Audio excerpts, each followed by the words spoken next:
사실 이번 주에 큰 이슈들이 있었는데 우리 시장은 상당히 잘 버텨줬죠. 아주 중요한 이슈 중에 하나인 ECB가 오늘 밤 열립니다. 그래서 미리 예측을 해보고 전략을 세워보는 시간 마련했습니다.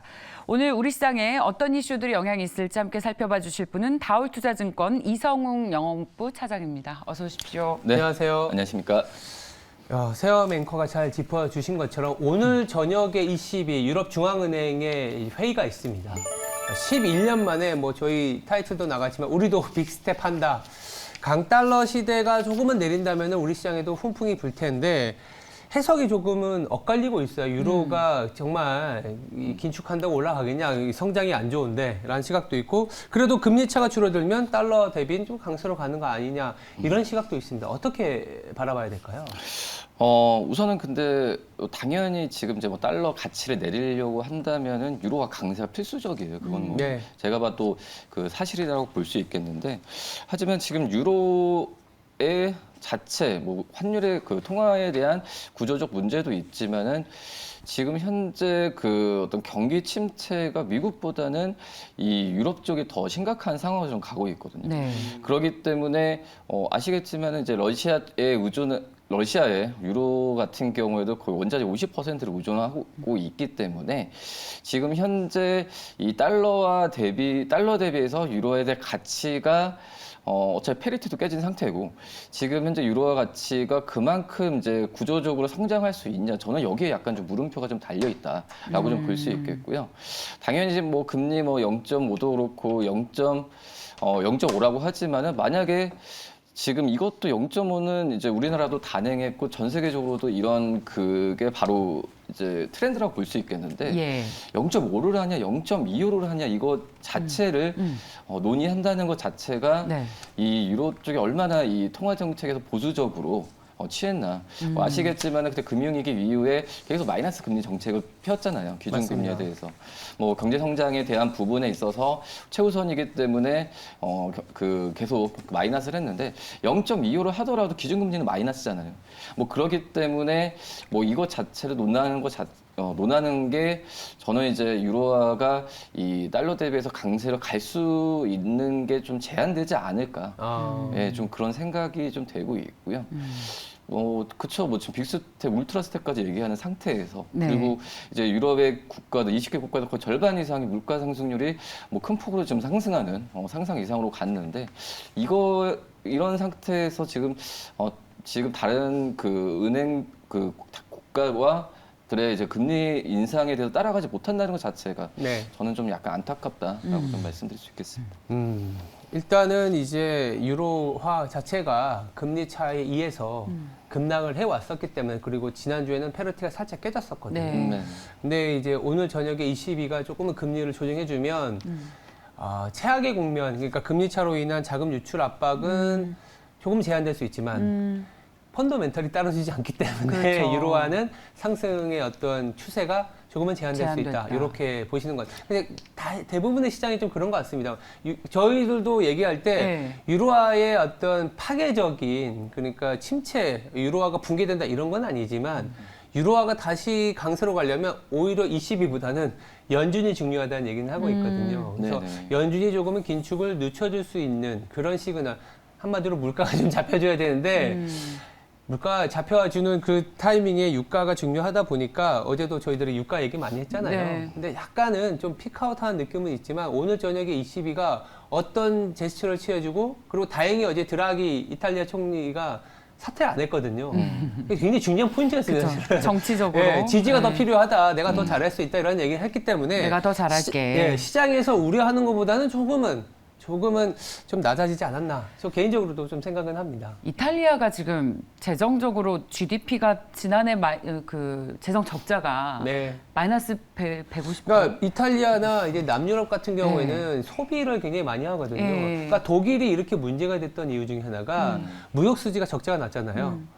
그러니까 독일은 역내 무역이 80%예요. 그러니까 남유럽이나 자기 유럽의 내부에서 수출을 해줘야 되고, 그 수출을 갖고 무역 수지가 좋아졌었는데 에너지 가격이 워낙 올라가다 보니까 남유럽, 아까 말씀하신 것처럼 이탈리아 쪽에서 수입을 못 해주고 있고, 더불어서 독일 같은 경우에는 러시아에서 너무 비싼 가스 때문에 수입도 이제 엉망이다 보니까 무역 수지가 조금은 안 좋아지지 않았나라는 생각이 듭니다. 부채 비율이 GDP 대비 150.8%인데 우리 늘 얘기했던 2011년 그 피크스 국가들의 재정 위기 때는 110%. 네, 그러니까 그때보다 훨씬 더 지금 부채가 심각하다는 수준이에요. 네 그러니까 맞아요. ECB 자체도 봤을 때도 그러니까 이 고착화된 어떤 그러니까 좀 고리타분한 그런 부분을 좀 풀어야 되는 게 좀 맞다라고 좀 생각이 되고 있고요. 뭐 그래야 지금 어쩔 수 없는 것 같아요. 지금 그 러시아 쪽에서의 그 의존도를 지금 벌리려고 노력을 많이 하고 있지만 실질적으로 지금 안 되고 있는 예. 그런 상황이라고 좀 볼 수 있어서 그 저는 이제 금리를 ECB 쪽 같은 경우에도 그 우선 기준금리를 이제 플러스로 돌아시켜야 되고 그건 당연한 거고 거기에 이제 플러스 알파로 이제 더욱더 이제 좀 금리 올리는 게 가속화돼야 좀 뭔가 좀 고리타분한 부분이 지금 풀리지 않을까라고 좀 생각이 듭니다. 그 근데 관건은 예. 우리가 이렇게 매크로 이슈를 살피는 이유는 예. 이런 상황에서 기업들이 얼마나 잘 해낼 수 있을까라는 고민인데 예. 최근에 어제 같은 경우에도 테슬라가 우리 장 마감 후긴 하지만 그래도 괜찮은 실적이 나왔거든요. 넷플릭스도 그렇고 그리고 ASML이라고 이제 있잖아요. 서프라이즈가 나왔는데 2차 전지 반도체 연결해서 보면 우려보다는 괜찮다라는 시각들이 많아요. 우리나라에도 사실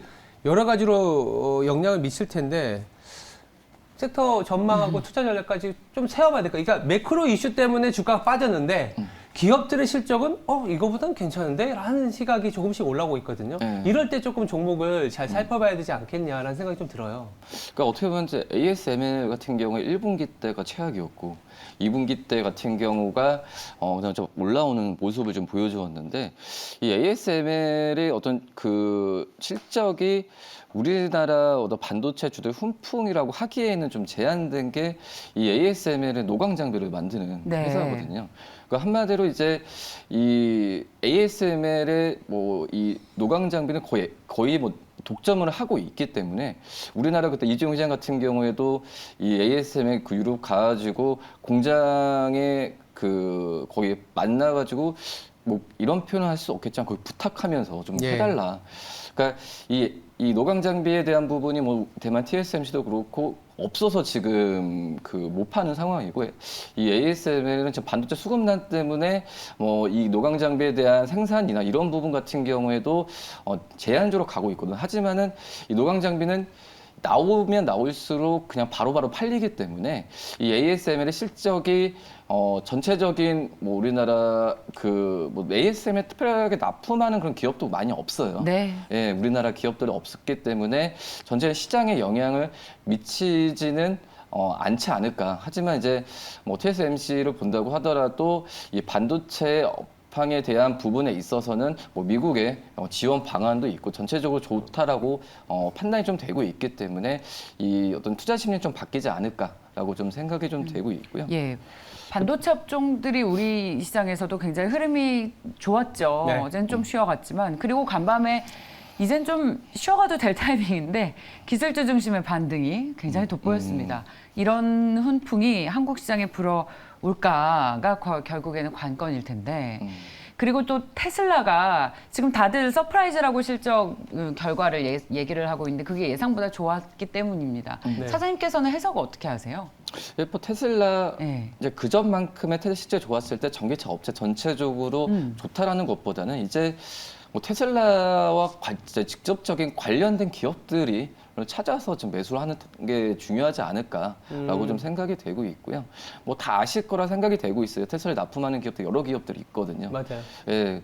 근데 우선 저는 이제 양극재 쪽에서는 이제 LNF가 대표적이잖아요. LNF. 예. LNF 같은 경우에도 지금 이제 뭐 재고나 이런 부분 같은 경우에도 계속 재고가 줄어드는 부분. 한마디로 계속 지금 납품을 뭐 테슬라뿐만 아니라 전기차 업체들한테 계속 하고 있는 상황이기 때문에 실질적으로 수혜를 받는 기업이 이 LNF 같은 기업들을 찾는 게 중요하다라고 좀 볼 수 있겠고요. 네.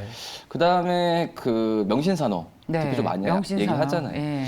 그러니까 이제 차량 자체에 대한 구조물을 만드는 기업인데 우리나라에서는 이제 이 현대차 그룹 하면 이제 화신이라는 기업을 많이 떠올려요. 맞아요. 예, 그 샤시와 프레임을 만드는 기업이고 화신 같은 경우가 거의 90% 이제 현대차에 납품을 하고 있고 대신 이제 이 명신산업이 테슬라 밑에 있어서 화신이냐 명신산업이냐 이런 대결 구도가 좀 많이 있었거든요. 예. 그런 점에서 이제 명신산업 같은 경우에도 좀 관심을 봐야 되고 그다음에 뭐 태양금속 같은 경우에도 대표적인 그 납품 기업이라고 좀 볼 수 있겠는데 뭐 그럴 때 이런 기업들을 좀 찾으면서 개별적으로 좀 대응하는 게 제일 안전하다. 뭐 전기차 전체적으로도 뭐 들어가는 것보다 이게 더 필요하지 않나 아, 생각합니다. 그래요? 근데 이런 소식 나오면 2차 전지 관련 주식 전체적으로 분위기가 확 좋아지는 트리거가 될 수는 없을까요? 예전만큼은 아닐 수 있을 것 같아요. 경쟁 구도가 좀 이렇게 많이 심각해지는 구도. 그러니까 원래 항상 성장 산업에서는 경쟁 구도가 따라붙기 때문에 아까 말씀하신 것처럼 테슬라의 직접적인 관련주를 찾자라는 것도 그만큼 캡티브 마켓에 대한 매출이 일어나고 그래야 마진이 급격하게 축소되는 것을 방지할 수 있거든요. 그런 부분인 것 같고 저는 이제 그런 아이디어라면 최근에 이제 테슬라 하면 또 2차 전지하고 연결이 되잖아요. 네, 그래서 예. 2차 전지도 최근에는 조금 다변화되는 투자 아이디어가 있는 것 같아요. 예. 이제 약간 내재화에 대한 아이디어들이 떠올라 버리니까 예전에는 만들면 파는 시기였는데 이제는 실제로 전기차를 만드는 측에서 우리가 만들게 이런 식으로 나오잖아요. 그래서 이 내재화에 대한 리스크를 피할 수 있는 종목, 뭐 저희들 같은 경우 뭐 LG화학 같은 것도 얘기를 드리거든요. 아. 그러니까 수직 계획이라 하니까 예. 그러니까 이렇게 좀 아이디어들이 조금 촘촘해지는 시기로 온 거는 맞다라는 생각은 들어요. 이제는 어떤 성장 산업은 네. 아닌 것 같아요. 전기차 중에 하나의 이제 그 벌써요? 네, 성장 다 끝났습니까? 완숙기에 들어갔습니까? 그러니까 초반에 그 기대가 가장 네. 강할 때가 있거든요.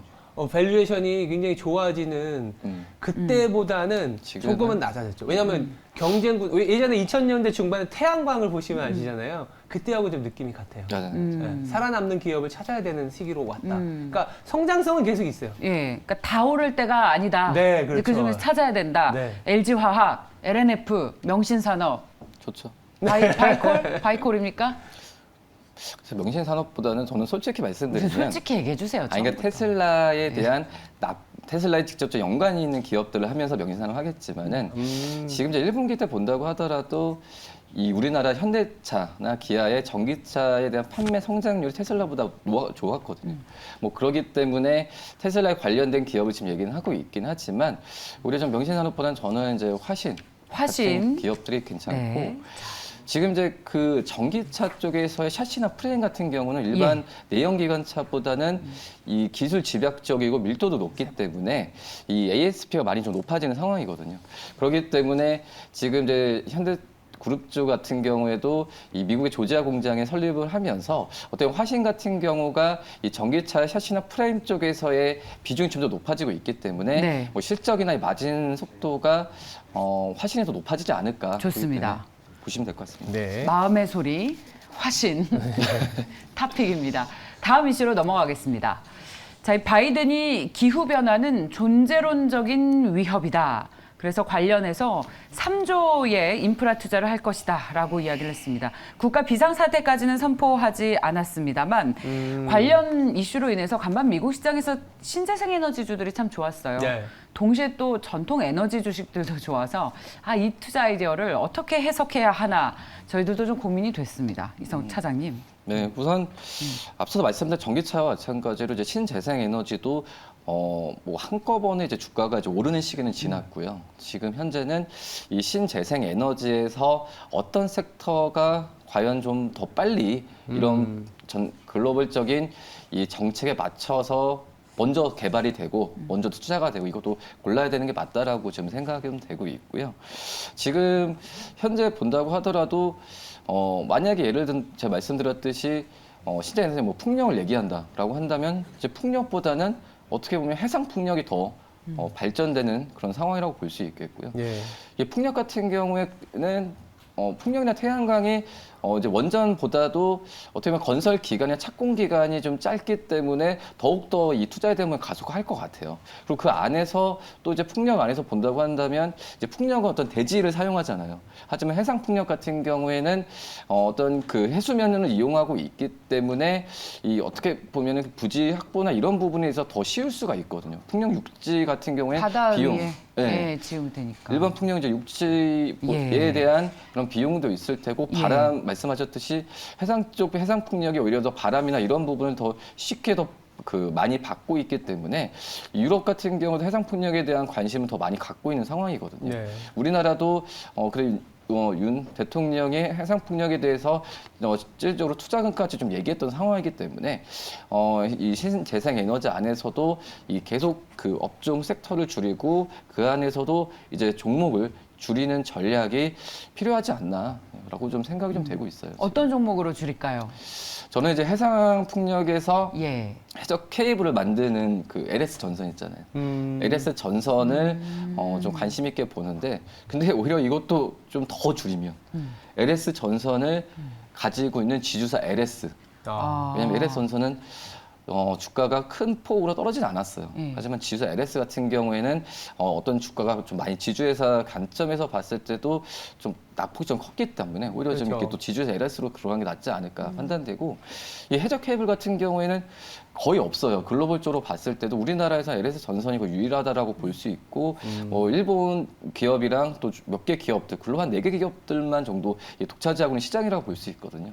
그렇기 때문에 참 지금 시장이 어렵죠. 네. 어렵고 하기 때문에 더욱더 이제 어떤 섹터면 섹터가 나왔을 때 계속 또 종목들을 찾는 전략이 굉장히 좀 중요하다라고 좀 생각이 되고 있습니다. 네. 이게 참 그 일각에서는 최근에 에너지 위기가 심해지니까 화석 연료에 대한 욕구 아니면 그 화석 연료를 그래도 써야 되지 않느냐라는 생각이 있는데 유럽이나 미국의 바이든은 이 신재생과 관련된 이슈를 놓치진 않으려고 하는 것 같아요. 우리가 지금 잊고 있지만 사실 BBB 법안도 언젠가는 통과되게 되면 또 다시 오를 수 있는 테마라고 저는 생각이 들고 있거든요. 또 어제 또 유가가 빠지더라도 내지는 유가가 상승하더라도 우리가 봤을 때는 야 유가가 아무리 하락하더라도 신재생은 갖고 가야 돼라는 예. 얘기를 하고 있거든요. 예. 그러니까 유럽도 그 신재생 안에 원전하고 LNG를 같이 포함시켜 버렸잖아요. 그렇죠.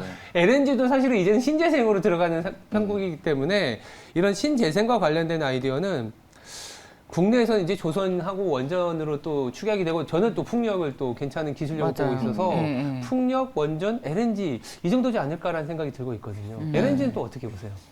그래서 LNG 같은 경우는 그 어떻게 보면 또 이 러시아와도 연관이 많이 되고 있는 그러니까요. 수급난도 연관이 되고 예, 있기 맞아요. 때문에 이 주가 측면에서 봤을 때는 제일 그 타이트하게 좀 반응할 수도 있겠지만은 결론으로 본다고 한다면 이 유럽 같은 경우에도 더 그 투자하는 금액을 결론은 이제 풍력이나 이 태양광 쪽으로 더 쓸 수밖에 없는 상황이고요. 그러니까 영국 같은 경우 풍력이 굉장히 많이 발전하고 있거든요. 네. 네. 그리고 이 기간을 언제까지 막 얘기하잖아요. 법 나왔을 때 몇 년도까지 투자하겠다는 기간을 많이 주고 있거든요. 그렇기 때문에 그만큼 이제 중장기적으로 키워야 된다는 게 우리 풍력이나 태양광보다 풍력이겠죠. 이쪽에서의 그 부분이 더 투자하는 그 기간도 크니까 우리가 중장기를 본다고 한다면 이쪽을 풍력이나 이쪽으로 가야 되지 않을까. 네. 한국 시장에는 태양광보다는 확실히 풍력 언급하시는 분들이 더 많은 것 같고. 그런 것 같아요. 이게 태양광은 세계적인 경쟁력 부분에서 사실 맞습니다. 중국도 태양광 같은 경우는 있고. 사실 폴리시움 가격 상승 때문에 최근에 많이 좀 주목을 받는 거지. 예. 그런 부분에 있어서는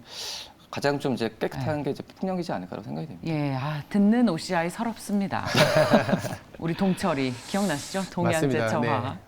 어쩔 수 없습니다. 자, 그럼 풍력 그리고 저희 늘 조선주에 대한 투자 아이디어 강조하고 계시니까 풍력, 조선, 원전 그리고 오늘 LS전선의 지주사 LS까지 저희 투자 아이디어를 좀 압축해 보면 되겠습니까? 네, 그렇게 하십시오. 예, 좋습니다. 자, 오늘 투데이 이슈 분석 함께 했습니다. 다울투자증권의 이성웅 차장이었습니다. 고맙습니다. 네, 감사합니다.